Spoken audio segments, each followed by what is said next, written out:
Have you heard about the Diaspora Transition Network? If you haven't, then this is an opportunity to know more about this organization. Now, if you're somebody that lives in the diaspora that's looking to move back home to Ghana, or somebody that's already moved back to Ghana and set up your business, and you're thinking, I want to have a network of people that are like me, that have moved back, this is the community that you need to join. Now, all you have to do is basically follow the link that's below, the Survey Monkey, and you can register today. Now, the community is going to be looking at networking opportunities, business opportunities, and just, having a place where you can diverse and interact with people who have also moved from the diaspora. Now, even if you're having problems with tax issues, for instance, we would call the GRA to come and discuss with us how the tax system works in Ghana. If you're having issues with registering your business, we will get the registry's office to come and speak to us. Any other issues, you would have other diasporans who have been through it, who have done it, who have worn the t-shirt, and you would have that support system by joining the Diaspora Transition Network.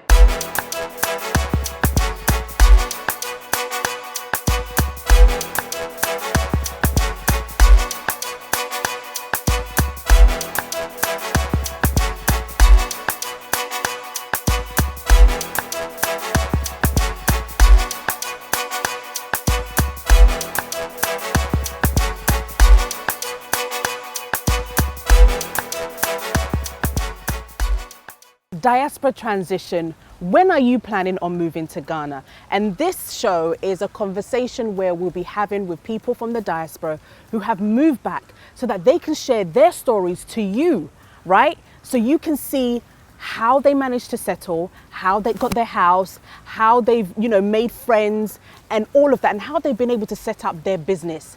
And so on today's show, I have Ama Addo. She's only 26 years old, moved to Ghana. She actually came to visit in 2014 and was like, you know what? This is the place. I need to move back home. So I don't know what you're doing. You've been worrying about coming back. This is the time to come back. Ama, welcome to the show. Thank you so much for having me. Thank you for coming. I mean, you're only 26. I keep on saying that.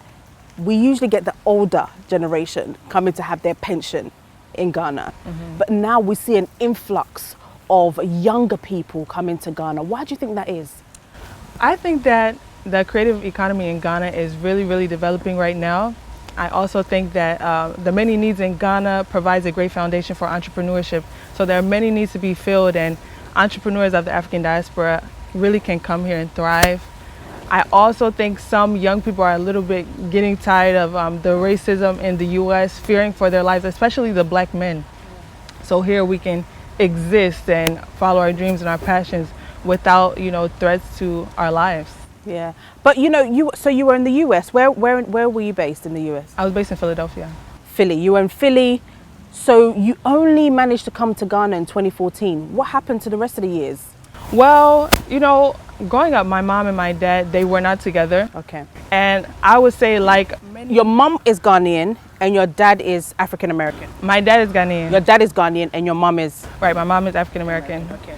So yeah, growing up, I would say access to finance was a huge issue for many people like me growing up. I would say in the concrete jungle, in the hood, I love the hood, but it's, And so when I finally got the chance to go to college or university, they had a study abroad program, and I felt like that would give me some kind of foundation or support. So that's how I actually got to Ghana. My first time was a study abroad program. So you came on a study abroad program. So not even like you had come on a proper visit, but you came to study. Now, how was it like studying in Ghana? Well, it was, I got a lot of questions because my name is obviously very Ghanaian. People are like, you talk like this, but you're Ghanaian. Do you speak Chi? A lot of people are like, oh, where are you from? Where's your family house? Where's your hometown? So many questions. And I felt, at that time, I was also just learning Chi. My grandma did not speak English, so I had to get it. You had to learn because as an older woman, I had to be able to absorb the wisdom. But if I don't understand the language, how can I, And so I had to learn all of these things, and it was a little bit overwhelming. But I was so grateful to be able to have the opportunity to know where my family is from in Africa, because a lot of African Americans do not. Wow. Did you always think about Ghana? Did your mum ever speak to you about Ghana? Did she ever visit Ghana as well while she was with your dad? Well, she didn't visit Ghana while she was with my dad, but we actually came to Ghana together the first time in 2014. Oh, nice. So I was like, you know what, let me see how I can, leverage this study abroad program. So we came a little bit early, and then we visited my siblings, my grandma, and it was great to have that experience with my mom because she's been to Senegal before, but she hadn't been to Ghana. And she always told me that her and my dad made the decision not to give us Christian names because they wanted other people who are Ghanaian to be able to identify us. And so that really came in handy when we came to Ghana. Very powerful, because obviously, especially in the US, you'll be called Letitia or whatever it is, but they decided to give you Ghanaian names for your identity's sake. Yeah. And so when you came, that actually helped you out because people then realized that actually, yeah, you might have an American accent, but you are truly Ghanaian. Right. What has been the journey so far whilst being in Ghana? Well, the journey has definitely been, I would describe it as a roller coaster, but I'm still enjoying the ride. Okay, good, good. So some of the issues are, people are always trying to overcharge me. I would say learning tree, even though my tree is not like the village tree, yeah. I think I do okay. That has really helped a lot with bargaining, with getting to know people. If I get lost, I can be able to ask someone, this is where I am. Can you please help me find the way? Just being on the churchill, things like that. So it's definitely been a little bit challenging as far as I would say the financial aspects or the financial idea about a foreigner, what a foreigner is, what a foreigner has, what you can get from a foreigner. So that's been a little bit difficult, but I'm definitely learning how to negotiate relationships much better and much quicker because of the experience.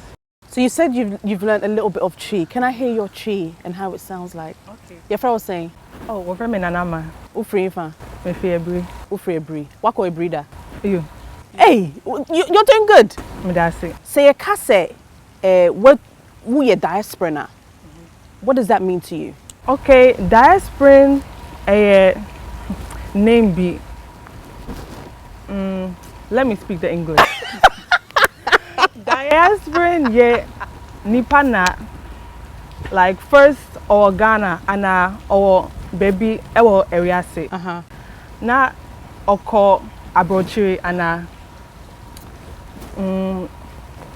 yes. You've done well. Guys, she's done well. She's done well. Come on, some people have been in Wabomoding.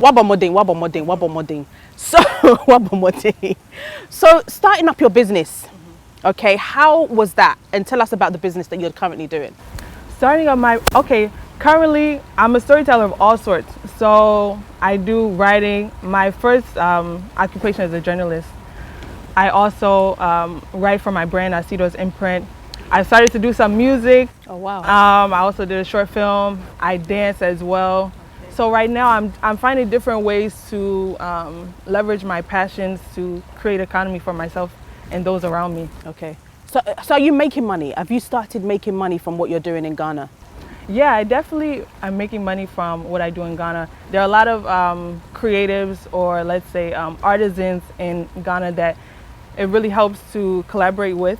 So let's say there are graphic designers here, there are painters here, there are people who make jewelry, who make furniture, you name it. People are making things here in Ghana.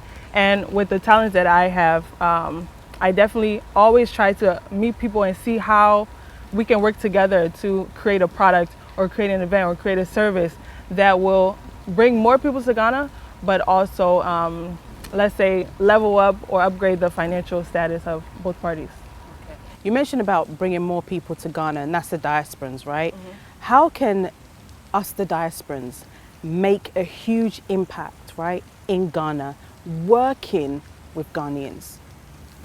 I would definitely say it will be helpful to contract Ghanaian artists, as well as perhaps see if you can get them some angel investors to start their own business. Because I noticed that access to finance is a huge barrier for a lot of people who want to start their business. Yeah, people have dreams and goals, but at the same time, they're like, I need to eat today. I need to feed my family today.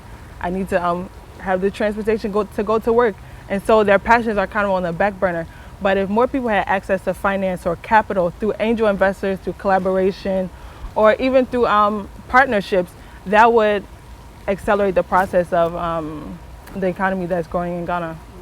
You know, I mentioned at the beginning that there are, you know, large amount of diasporans that do want to move back, but there is a lot also that can't be bothered. They think that it's not going to work. There's so many disadvantages here.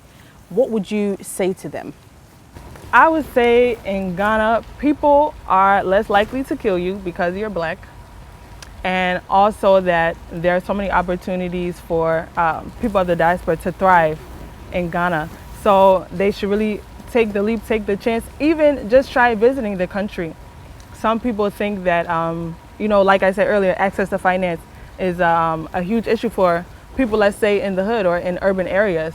But a little bit of saving and kind of financial, like let's say a reworking of the financial system that people have in their environment can really help them to get their passport, get their plane ticket, get a visa, things like that. They'll really be surprised.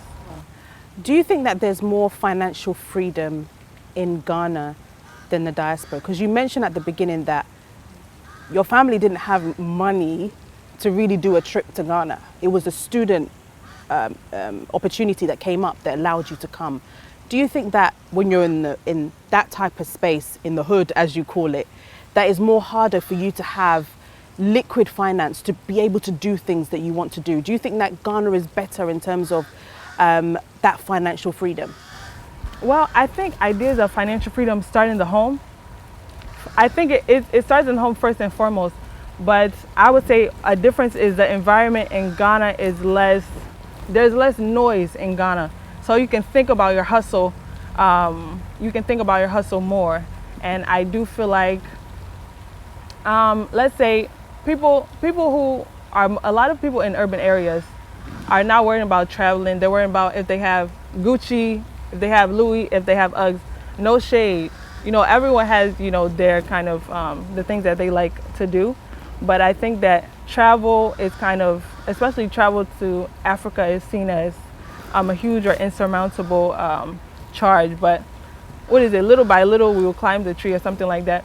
So I think saving habits, if cultivated more, would help. And I'm a part of a collective, a tour that's a 40 acres free tour, and we aim to stimulate financial and real estate education through free workshops. So I would encourage people to visit the 40 Acres Free Tour. Okay. We definitely give a lot of free information about how people can save, how people can make money through real estate, how people can invest their money and multiply their income so that they can live freely and come to places like Ghana. Fantastic. Guys, we're going to go for a short commercial break. When we come back, we're going to talk about, you said that your glands have been opened since you've been to Ghana in terms of the food that you are eating. And so I want to delve more into that, how you feel like your third eye has been fully opened. We'll be back after the commercial break.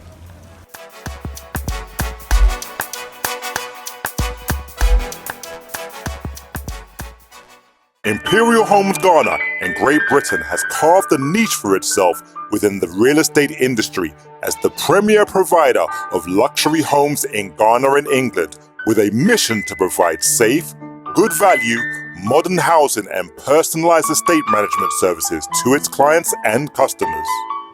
All our homes meet the Lifetime Home Standard, as well as the highest standards of engineering excellence, safety, environmental sustainability, and cost efficiency. Imperial Homes, a signature of luxury. Goober Card welcomes you to the land of gold, Ghana. The Goober Card is a unique loyalty card which gives you the opportunity to enjoy discounts of up to 40% on goods and services. You enjoy discounts of the best of hotels, amazing restaurants, beauty lounges, spas, health centers, fashion houses, and shopping centers in Ghana. The Goober Card can also be used as a prepaid Visa card with Access Bank, our partners, offering you conveniences on all payment platforms. Applications is safe secure, and valuable. Call us or WhatsApp us on 0245 156 705. Visit www.goobadiaspora.com. Gooba Card, the best discount card in Ghana.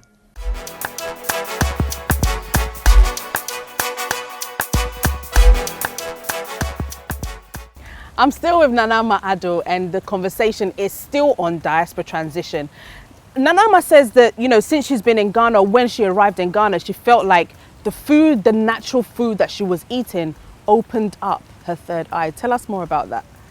Well, growing up in the concrete jungle, we ate a lot of... Which is America. Right. I would say the concrete jungle is like Philadelphia. Maybe we think of places like New York. Okay. You think it's like flashy. But, let's think of like The Wire. Okay. Have you seen that TV show? But yeah, so growing up in those kind of areas, we don't have access to natural food.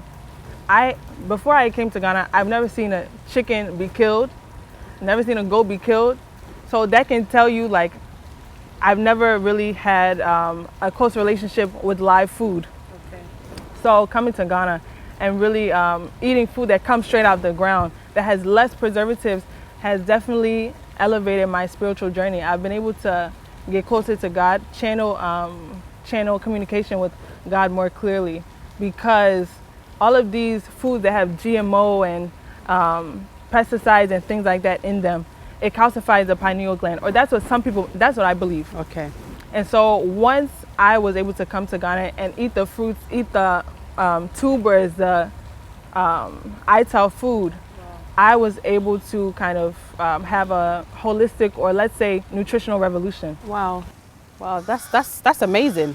Thank you. I don't think anybody on the show has ever mentioned that in terms of the food that they're eating has made them more aware and be more spiritual with their lives. That's good. And so, how has Ghana treated you in terms of? I know there's good things and there's bad things. Let's talk about the negative things that you've been through, and then we'll talk about the positives. What are some of the things that you have seen that you feel like can be changed? Mm-hmm. I think that perceptions of foreigners can be changed. I'm not sure if people from, let's say, Nigeria or Togo have this same kind of perception cast upon them, but I would definitely say foreigners that are from outside of the continent are treated like, maybe I feel like when people look at me, they see a dollar sign over my head. And so maybe, let's say, if I have my nails done or if I have my feet done, people are kind of looking for a confirmation. Oh, this person has money. Oh, this person has this. Let me overcharge them. Let me do this. And there's a lot of animosity that can be kind of stirred when people feel like they don't have nothing, they don't have anything, and you have so much. And also in America, people think that, we don't work. Maybe we go in the backyard, we get money from the tree, things like that. And so I think cultivating maybe a greater sense of entrepreneurship can help more people to thrive and live well, so that, let's say, the economy can be more balanced out. Because it seems here, there's not really a middle class, like how in the U.S. there's like upper middle class, lower middle class, but here it's just kind of like, seems like the have and have-nots. Okay. And so you mentioned about cybersecurity. What have you experienced with cybersecurity in Ghana? Well, I've experienced, I would just say more generally, there's no kind of privacy in Ghana. The idea of privacy, or the idea of, let's say, it's like, your business is everybody's business in Ghana. That's what I noticed. And it can kind of affect relationships in different ways. And so now I definitely work to keep boundaries, to keep very strong boundaries, especially as a foreigner. There's a lot of curiosity, especially when you meet people who haven't really interacted with foreigners before. Okay. So I definitely try to, I would just say it's important for people that want to come to visit Ghana to have very, very strong boundaries. Okay. So how long have you been in Ghana now at the moment? And would you ever consider at any point going back to the US? I've been in Ghana since 2018. But sometimes I feel like I need to have a break, In Ghana, I feel like I have to be a certain version of myself. In the US, or maybe in Philadelphia or New York, people wear all kinds of crazy things. And no one is like looking at them. But in Ghana, certain things that you wear, even if I wear shorts to here, it's like I'm wearing a mini skirt. And so here I definitely have to like tailor my dressing to my community. Yeah. So sometimes, you know, those kind of things makes me want to go home, maybe just have a break and get to reconvene with some of my family there and things like that. But So have you seen the culture? Because that is the cultural thing for Ghanaians, that, you know, they prefer us to be in long skirts and stuff like that. They're still not used to us in booty shorts or whatever it is. Culturally, how has that impacted you on your stay so far? it's definitely made me more versatile. Okay. Let's say if I'm going out, right, at a certain place, I will wear like a long something. Then when I get in the car, or if I get to Osu, then I'll take it off. When I'm going back home, I'll put it back on. Just, you know, because you never know. And here, sometimes when you wear certain stuff, people will take it as an invitation Yeah. when it's not. And especially as a young woman, I have to be extra, extra careful. And then I feel like there's this idea about foreigners, American women, things like that. So I'm so cautious at this point, but definitely like rolling with the different cultural nuances. Another example, in Ghana, I noticed that if an old woman, let's say, it's like you should just go to people's houses and start sweeping. And that's a cultural thing, you know? So let's say if my cousin comes over to my dad's house, she'll wake up in the morning, then she'll just be sweeping. I'm like, why is this girl sweeping? But it's the culture, like she's showing respect, things like that.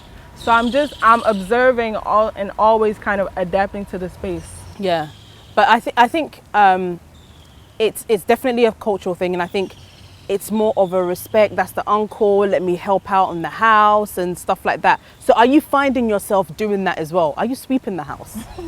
I sweep my own house. Yo. Me going to someone's house and sweep their house, I don't know. I don't know. But one thing that I try. Like, let's say when I first went to my dad's house, I'll be pounding the fufu. Okay. I was like kind of overexerting myself so that people felt like, you know, I was trying. Yeah. Yes. But then after a while I thought about it and I was like, let me just have a little balance. So sometimes I feel like, let me just kind of adhere to the culture. But I try not to, as we would say in the US, I don't do the most because I don't want them to maybe get used to me doing that all the time. Yeah. Sounds bad. So what has your grandma been teaching you? Because obviously 2014 is when you met your dad's side of the family, because they were all in Ghana. You have 12 brothers and sisters. And how many are actually in Ghana? I think like 9 or 10. 9 or 10. Or 8 or something like that. Okay. And how was it meeting the family for the first time? And did they embrace you? Did your other siblings embrace you? Yeah, they embraced me, and you know, they taught me the ropes about having real fufu. You know, in the US we only eat neat fufu. Yeah. The abenkwan with the palm base. Okay. So when I came to Ghana, my siblings, they, you know, did the the abenkwan from the actual fruit. You know, and so they really helped me with the transition, helped me with the tree and stuff like that. So they were very helpful. Meeting my grandma, unfortunately she passed, but that's why I'm so glad that I learned a little bit of tree that I did to be able to continue what she learned into, you know, future generations. But yeah, my grandma, she always encouraged me to, she knew I was a writer, so she was just like, wherever you go, write everything down and document it. So yeah, I'll always ask her questions about, you know, growing up in Ibri, and then moving to Nsawam and like how it was and things like that. So it was really an enriching experience. I wouldn't trade it for the world. And how was your mum's reaction, you know, leaving her in the US and your other siblings in the US and coming down to settle in Ghana? What was her reaction? Well, she was really excited. My mom, like other African Americans, some are getting tired of the things that are happening in the US. It's just, I don't know how to explain it, but our pain is like very difficult. It's like we're in the belly of the beast, you know? So I think they were very excited. And more people like some of my family members are looking towards Ghana as, you know, a place of, I would say, refuge. Wow. And what about your siblings in the US? Yeah, they also want to come to Ghana. Shout out to my siblings, Nana Day, Asiedua, also Amir. Yeah, they also want to come to Ghana and things like that. But right now they're just kind of working the hustle, and like we're all looking towards Ghana basically. Okay, that's great. So currently, in terms of your storytelling, what are the stories? Because I feel like our stories have always been told by others, right?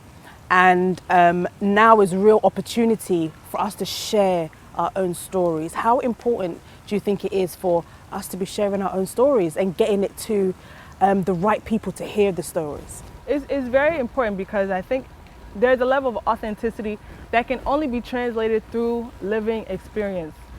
I was reading Things Fall Apart by Chinua Achebe. You know, it's like I'll read something when I'm younger, and then once I grow a little bit, I'll read it again. I'm like, I didn't catch that. But now I'm going to, you know, apply it to my storytelling. But I realize that culture is not, it's like a coin. There are always two sides. No culture is completely good, no culture is completely bad.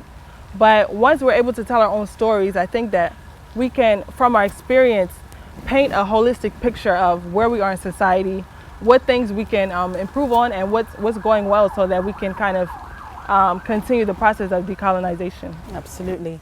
So as a storyteller, what did you think about Coming to America Part 2? I didn't even watch that, but you know what? They could have called me to be in a film. I didn't watch that, but they should have called me though. But have you heard the reviews? Well, did you watch Wakanda? I did watch a Black Panther. Black Panther, sorry. One thing that I don't like is these kind of like makeshift African accents. Okay. Even me living in Ghana, I've learned to kind of do an African accent, but I'm like, they could have hired some Africans with, you know, actual Real African accents. I saw Michael Blackson was in Coming to America too, but he's kind of like he speaks for like the African community, I feel like, in like American movies. But there are so many different, you know, actors that I felt like could really have benefited from and then also contributed to the film. Yeah, but why do you think they're not using us in Africa and they're using, you know, people that live in the US or the UK to play roles of Africans? I don't know, but it seems that in a lot of industries, it's about who you know. And so it seems that, let's say, for example, Cynthia Erivo, I think she's Nigerian, British. Yeah. You see now there's a lot of British Africans that are playing African American roles. Like she was Harriet Tubman, then she was Aretha Franklin, things like that. So it seems like once she broke into like the market, now it's like, okay, we know about Cynthia Erivo, or we know about Lupita Nyong'o. Let's cast her in this film. So maybe it's maybe these kind of directors are not traveling to the continent enough, and maybe they're not interacting with the, let's say, indigenous people of the African continent. Okay. Maybe. And so your storytelling, where can we, you know, see some of the stuff that you're doing, the movie that you've done, the small trailer, the small movie that you've done? How do we get to see your work?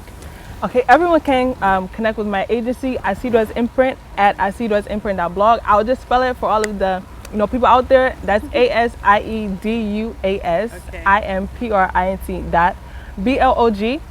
I'll be releasing my first single soon. Wow. I love your gospel album, by the way. And thank you. So yeah, I'm definitely kind of getting inspired by people who are, you know, doing well in different areas of, you know, entertainment, things like that. So yeah, and people can also connect with my short film, The Return, which will be launching soon. Okay, tell us about The Return. What's that about? So The Return it tells a story of a young goddess who escapes from the concrete jungle and reconnects with her warrior king, Ghana. Wow. Basically, I wanted this film to be atonement for people of the diaspora. There are some people maybe who are in the US, they will never come to Ghana.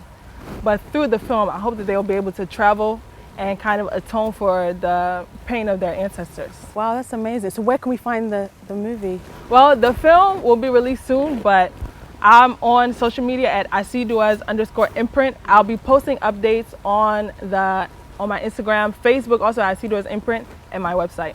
Okay. So 5 things that you would tell a diasporan before they move back to Ghana. What are the 5 things that you would tell them? Okay. I will just do a shameless plug right now. Visit my blog. I do a lot of posts about diasporans who want to repatriate to Ghana with in-depth advice. But just for an overview, I will just say save your coins, collect your coins. Think about a hustle, bring a hustle, actually bring a hustle. When you say bring a hustle, what do you mean?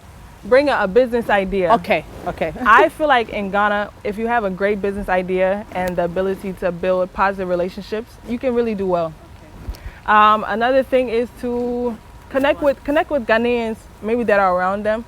Try to learn a little bit of the culture. Try to learn a little bit of the language. Okay. I would say Chi is like the most widely spoken language, but if you go to the north, maybe it will be Hausa or something like that. I don't know. Was it Dagbani? How was that? Okay. So, but yeah, definitely try to think about learning the language that in the place where you want to inhabit, and then demystify the idea of Ghana or moving to Africa. It's beautiful. There's a growing creative economy, but a lot of people are struggling here, and so I would definitely say people should be very discerning, but at the same time open and very eager to kind of have an exchange of helping and learning. Okay. A lot of like indigenous Ghanaians here feel like, you know, us from the diasporans, we think we know it all. We're coming with so many ideas, and they feel quite left out. What's your perspective on that? Well, I've tried to work with a lot of Ghanaians, and you know, honestly, I feel like people are just people. Maybe in the U.S., like the lower class, maybe also feels like that about the upper class. But I would say that not all diasporans have money. Not all diasporans know everything. Nobody knows everything. But I will also say that people can learn different things from every person. Yeah. And do you think that you've learned a lot from Ghanaians in Ghana currently, and it's also helped you build yourself in Ghana? Yeah, I've definitely learned so much, just as far as kind of knowing how to present myself in different spaces. So for example, if I'm going to the village or if I'm going to a certain place, I will not wear my watch. Okay. Earrings I will not wear, necklace, you know, even some. Why is that? Isn't that a bit, because in Ghana, they're not really going to take that off you. Like, well, I'm from Philadelphia. But I would just say that I try to like be very aware of like the surroundings. Yeah, the surroundings, because Okay. I don't want to draw attention to myself as like Okay. a person like who has money or you know. Okay. I just want to be safe. Okay. All right. But you definitely do feel safer in Ghana than the US. I feel like if something happens, I don't feel like if anyone tries to like come at me or anything, I don't feel like they will kill me. Whereas in the US, I can be sitting in my house, or I can be going to the grocery store, someone will come and shoot up the place. I don't see that happening in Ghana. Wow. And have you seen those type of things? Well, I've heard a lot of those Okay. things. I think there was just a mass shooting in, was it California? There's a lot of mass shootings that keep happening. Everyone has access to guns. Even in Philadelphia, it's like if you're in the wrong place at the wrong time, then you know that might be the end of your life. Wow. And I feel like here people are less violent, less physically violent here. Absolutely, I totally agree with you. Yes, Ghana, you are in a safe space, and so you have nothing to worry about whatsoever. Ama Addo, Yes, thank you please. so much for joining me on the show. Thank so you. please tell my viewers your last message in Chi that you would advise them before we leave. Okay. My mama akwaba mumbre, but sheniye. Okay. Mumbra's muncheniye. I don't know what that means, but mumbra, ebia, mumbra, mumplane niye. Answer. Hey, Don't get guts. In the US, we would say don't get guts. don't get guts. And this one, what should I say? Like, you're careful. Be careful. Okay. Or say be careful. But mumbra, why? See you guys same time, same place. God bless you. Bye-bye.